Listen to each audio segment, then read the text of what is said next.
Because how many of us need to do that? Right? And I thought it was a very, very appropriate song for us to finish out this series. All right, so we're finishing this up. This all started way back in the book of Judges. Talked about the worst time in Israel's history, 300 years, right? Where right after Joshua died, and they promised Joshua, we're never going to not follow God. He's going to be our king. We're going to follow him forever. We're never going to drift.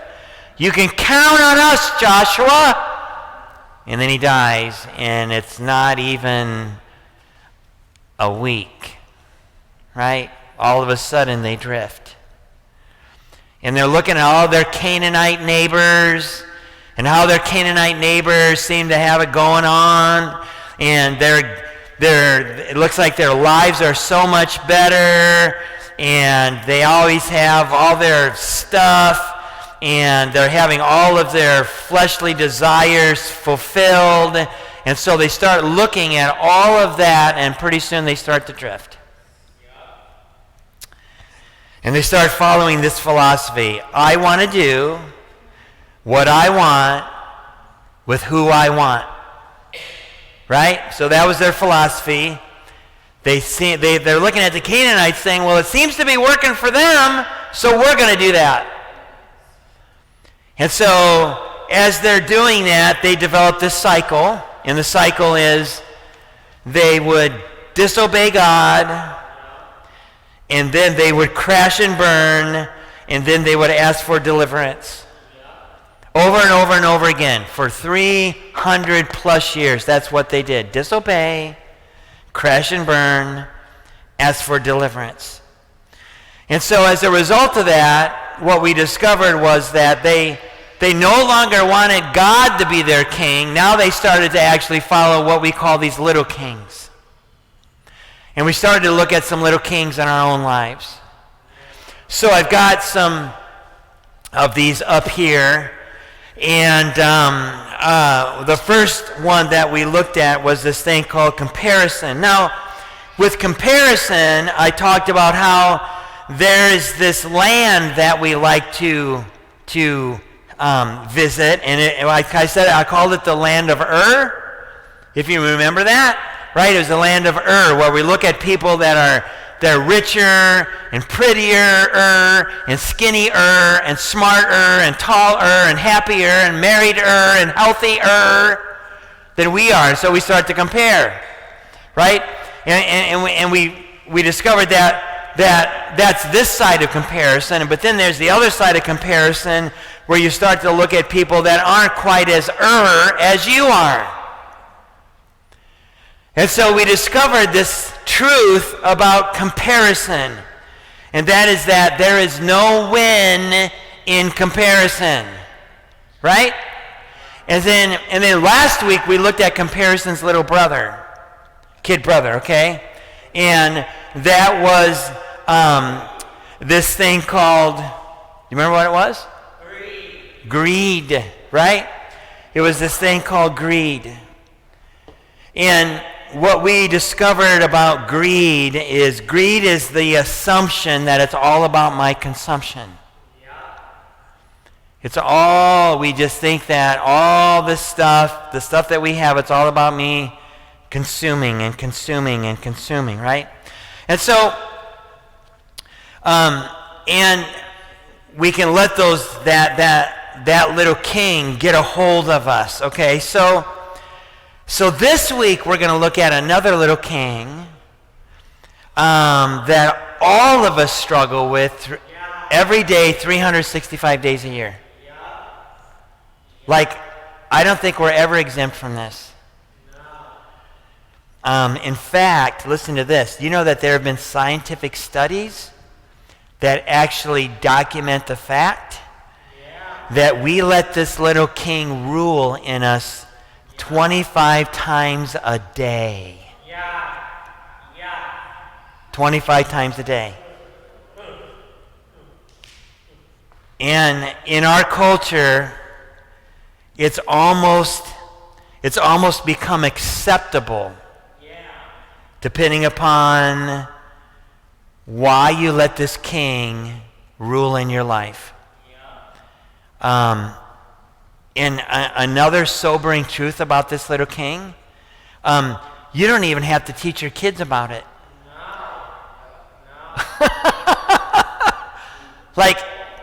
Like it's a natural part of growing up. And we learn about this little king from birth. And in fact, in this neighborhood, I'm telling you, in my neighborhood here, kids are taught how to let this little king rule. From birth. It's this little king that's known as lying. Okay? Lying. We'll move him to the front. Okay? So I found some more quotes about lying. Last week I had some quotes about greed. Okay, so I'm gonna show you some quotes about lying. I thought these were pretty good. All right, so here's the first one. Tell a lie once, and all your truths become questionable. Tell a lie once, all of your truths become questionable.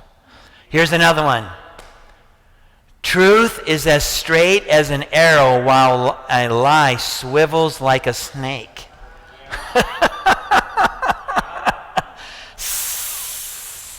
Right? How about this one? The truth doesn't cost anything, but a lie could cost you everything. Ooh. Ooh. Right?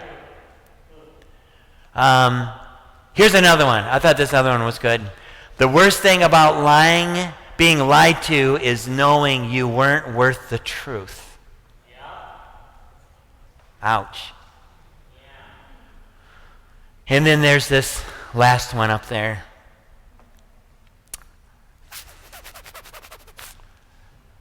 The most dangerous lies are the lies you tell yourself. Would you guys agree with that? Right? The lies that you tell yourself. Because lying always hides the truth. Right? Yeah. So let me just throw it out. How many of you here today have ever lied? Anybody lied out here today? Wow. Yeah. I mean, it's universal, isn't it? It is. It's universal. The first lie recorded in the Bible, the very first lie recorded in the Bible, is when the devil lied to Eve about what God really said about the tree of good and evil, right? And he kind of twisted it just a little bit. It was kind of a half-truth, right? And so,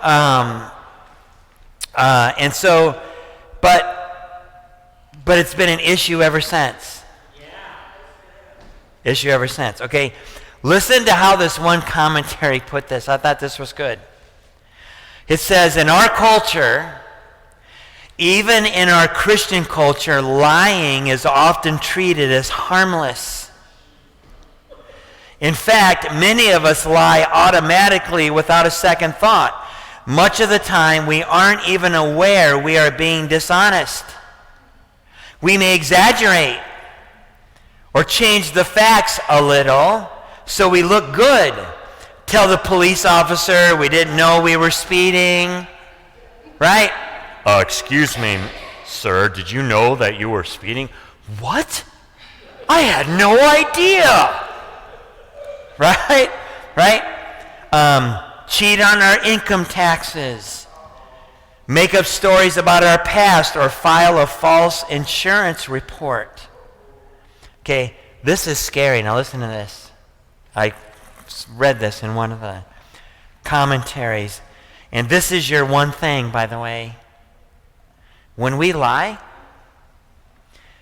it's the closest we will get to acting like the devil himself. when we lie, it is the closest we will get to acting like the devil himself. In fact, Jesus said that the devil is the father of lies. He's the father of lies. That's all he knows. When I read that, I was like, ooh. Right? So there's a lot of ways that I wanted to talk about lying today, right? A lot of different ways of doing that. But as I was processing through it, and I talked to a couple people, I think we're going to dig into how much we lie to ourselves. Because I know in my own life, that's probably where I get in the most trouble. Is when I lie to myself. We are so good at lying to ourselves, aren't we? Yeah. We're so good at that. And I think it opens up the door to these other little kings. Right? It opens up the door to the other little kings. So I thought, okay, so as we jump into this, let's just jump into looking at how does God really feel about lying? How does he look at lying? Okay? We're just going to look at a couple verses. Okay? Here's the first one. Proverbs chapter 12, verse 22 says this. The Lord detests lying lips, but he delights in those who tell the truth. Okay, so this word, detest, this is probably one of the strongest words. Like we might say, makes him sick. We might say lying makes God sick. Okay? Okay, Proverbs chapter 6, verses 16 through 19. Listen to this. There are 6 things the Lord hates. No, 7 things he detests. There it is again. Haughty eyes, a lying tongue, hands that kill the innocent, a heart that plots evil, feet that race to do wrong, a false witness who pours out lies. It's in there twice. And a person who sows discord in a family. So I think it's pretty clear God doesn't like lying. He just doesn't like lying, right? No. And, okay, here's the other thing. We don't like lying either. Is there anybody here that likes to be lied to? Do you like to be lied to? No. Do you know why you don't like to be lied to? Because you're made in God's image. That's why. We are an image bearer of God. That's why we don't like injustice. That's why when we're lied to, we just don't like it. Okay? So I thought, okay, so as I was thinking about it, so I'm like, okay, is there any place in the Bible where lying was okay? Like, are there any stories in the Bible when lying was okay? Well, I found 3. Okay? I found 3. Okay, here, the first one had to do with the Egyptian midwives. Because Pharaoh told them that when you're delivering babies, if it's a baby boy, I want you to kill it. And so the midwives feared God. They refused. And so they told this little tale that the reason why the baby boy survived was because the moms were so burly and vigorous and we couldn't kill their baby. They were too strong. Right? So they told a tale. They lied about that. Okay? And it says that God was kind to them because of their actions. All right? Number 2, when Rahab lied. She did it to save lives. The men actually, she was saved. God saved her life, all of her family's life, because she chose to lie to the people that banged on the door who knew the soldiers were there, and she lied to them about that they had left already. In fact, it says that she actually became part of the Israelite tribe. In fact, she is in the genealogy of Jesus. Okay? That's right. Okay? And then there was this thing that happened between Jonathan and David and King Saul. Jonathan lied to his father about King David to save David's life. God had plans for David, for the king of Israel. All right? I want you to think about it in our own history. People that have lied to save lives. The Underground Railroad. Do you know how many people lied in order to save slaves and to help them to escape to Canada? Are you kidding me? How about during World War II? And the amount of people that hid Jews in order to save their lives. Do you think they lied? Absolutely they did. Right? But do these examples prove that it's okay to lie? Probably not. All right? But each case did save other people's lives. Right? So I'm pretty sure God can sort that out. Right? I mean, he'll sort it out. Right? But today, what we're going to focus on today, we're going to focus on a story today that combines lying to other people as well as to ourselves. Because when we not only lie to other people, but we're also lying to ourselves, that is a recipe for a train wreck in our lives. And this is a very extreme example that we're going to look at, but I think we're going to learn some really important, valuable lessons when it comes to lying to ourselves. All right?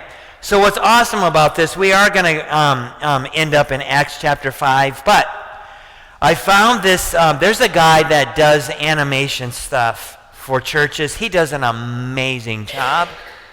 So he's going to tell you the story of Ananias and Sapphira. All right? Watch this. Here we go. There are some stories that end with a quaint little phrase, and they lived happily ever. There are some stories that end with a quaint little phrase, and they lived happily ever after. But this is not one of those stories. This is the grim tale of Ananias and Sapphira. The early church had begun to flourish, and all the believers were getting along quite splendidly. They shared everything they had with one another, claiming nothing as their own. There were no needy people among them. Those who owned fields or houses sold them and brought the proceeds to the apostles as a gift. Joseph was one such man who sold a field he owned and brought the money to the apostles as an offering. And oh, what a wonderful blessing it was to everyone. All the believers were encouraged and celebrated Joseph's selfless act. Well, not everyone. A couple named Ananias and Sapphira, who were counted among the believers, saw the way Joseph was admired and grew very jealous. "He thinks he's better than us," they grumbled to each other. "We deserve that kind of attention." They dwelt on it day and night. Finally, one night, they devised a plan to sell a piece of land, secretly keeping part of the money for themselves and giving the rest to the apostles. They would not necessarily say they were giving all of the money they received from the sale. They would just let everyone assume it, and presto, they would instantly be famous as self-sacrificing believers who surrendered everything to Jesus. So, with his wife's consent, Ananias sold the land, secretly kept part of the money, and brought the remainder to the apostles. But Peter saw right through Ananias, saying, "Ananias, why have you let evil fill your heart? You lied to the Holy Spirit, and you kept some of the money for yourself. How could you do a thing like this? You weren't lying to us, but to God." As soon as Ananias heard these words, he fell to the floor dead. Everyone who heard the news was filled with fear. Then some young men got up, wrapped him in a sheet, and took him out and buried him. About 3 hours later, Sapphira came in, not knowing what had happened. Everyone nervously watched as Peter asked her, "Was this the price you and your husband received for your land?" The room fell silent. "Yes," she replied, "that was the price." Peter responded, "How could the two of you even think of conspiring to test God like this?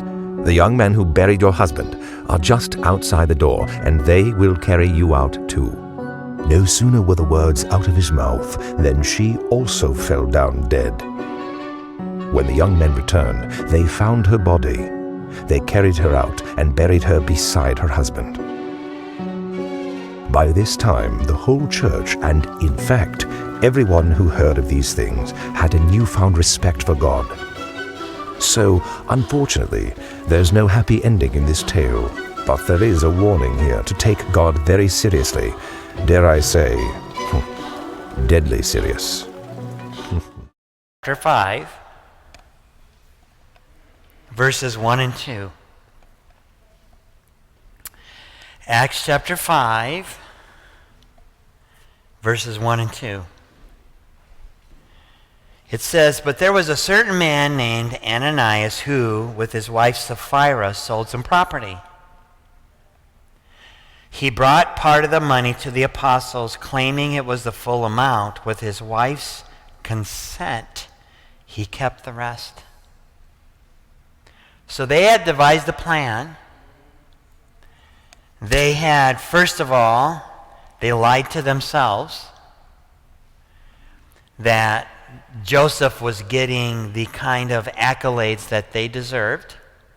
So they convinced themselves of that. That's where it started.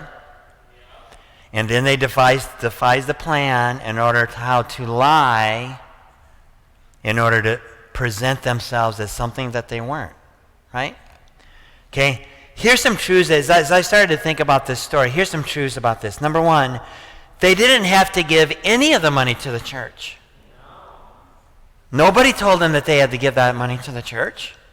Right? So they didn't even have to. Another one is, they could have given part of the money to the church and then just told them the rest of the money, there's some things that we need to buy and we're going to buy, but we want to give this part to the church. They could have done that, right? But they convinced themselves it was more important that they were viewed as sacrificial, right, than telling the truth. And here's the other thing. They disregarded God's view of honesty and integrity. Okay? So I thought, okay, what's a good visual of this in our lives? How we do this. So I brought this mirror in today. Okay? Now here's the thing about a mirror. Especially if it's just a nice normal mirror like what this is. Okay. This mirror right here is not going to lie. It's not going to lie. Like, it's going to see what it sees. Yeah. So, but it's going to see what it sees. Like, it's going to tell you the truth. It cannot lie. Right?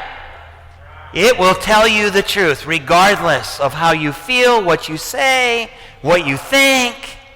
It is going to tell you the truth. There's no like exaggeration in the mirror. Right? Dentists use mirrors, don't they? Right? When you go to the dentist, they use a mirror. Surgeons use mirrors. You know why they do that? Because they want an honest representation about what is going on. Right? And I think, this story of Ananias and Sapphira, it's really easy for us to be hard on them about what they did, but as I thought about it, they are so much like us.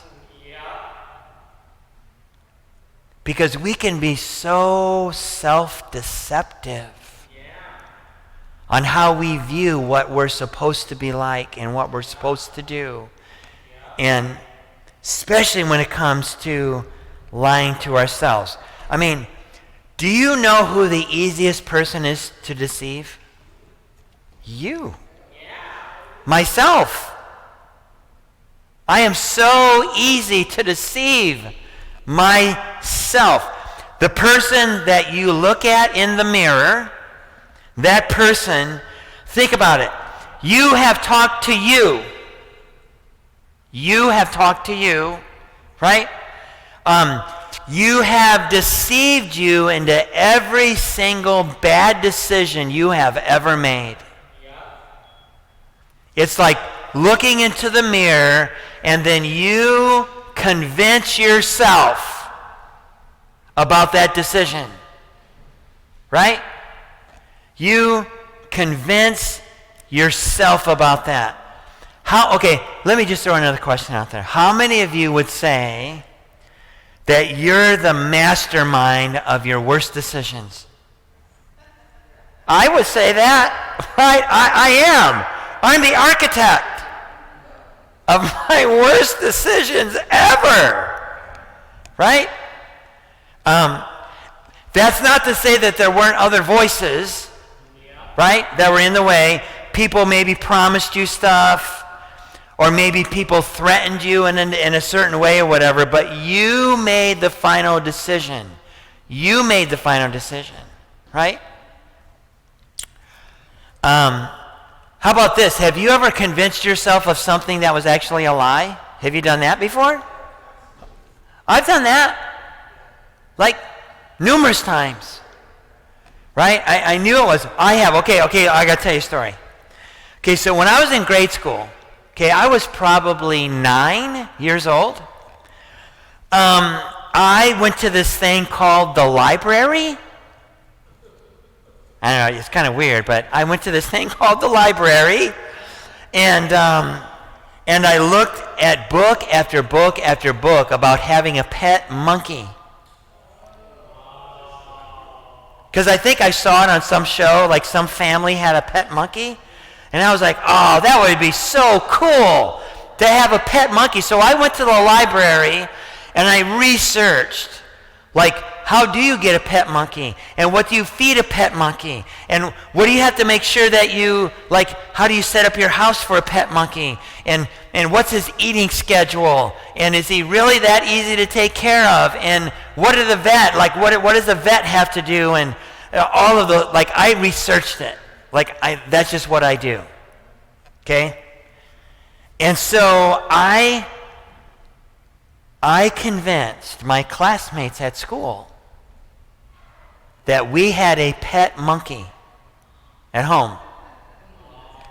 I mean, I talked about where we got it. I talked about what it did at home. I talked about how I would play with it after school. I talked about how he was always getting into our cupboards. The kind of food that he ate. I mean, in fact, I wrote a report on it. And my teacher never said I was really good. Like, I think I almost had her convinced until parent-teacher conference. And so my mom is sitting there talking to my teacher, and so my teacher is like, so, wow, so what's it like to have a pet monkey? And my mom is like, a pet what? A pet monkey. I mean, it sounds crazy and stuff, but it sounds like he has so much fun. And my mom is like, where did you hear this? Let's just say that I learned a valuable lesson that day when I got home about the consequences of telling lies. Yeah. I think I still got a bruise on this. I don't know. Okay, so listen to this. Okay, Erin M. Brown. She's an author and a professor. She wrote this thing called The False Narrative is Your Worst Enemy. Yeah. The story you tell yourself can be your worst enemy. Listen to what she says. She calls those plastic truths. They're plastic. She says, what we've said so many times in our heads becomes our plastic truth. Over time, these fake parts of the story, the pieces we've made up, actually cement the gaps between the truth. False narrative, she said, becomes a crutch. We tell ourselves internal stories to avoid facing mistakes. It's like looking at the mirror and seeing you have this big gash on the side of your face and you don't do anything about it. We tell ourselves internal stories to avoid facing mistakes. It's so much easier to create a story where someone else is to blame than to confront tough things in our life. We don't want to look into the mirror. Because the mirror doesn't lie. Got any mostly false narratives you carry around just in case, she says? Carry them around too long and mostly false will morph into mostly true. And when that happens, you're a few degrees away from defining who you are by a plastic truth. Okay? You know, so I have a lot of friends. I've gone to AA meetings before, or NA meetings, and they have a saying. I thought this was so good. They say this: nothing changes until we are brutally honest with the person in the mirror. Nothing's going to change until we are brutally honest with who we see in the mirror. Nothing is going to change. Because I can't make the best decision for me until I'm honest with myself. What's the best way to stop a lie?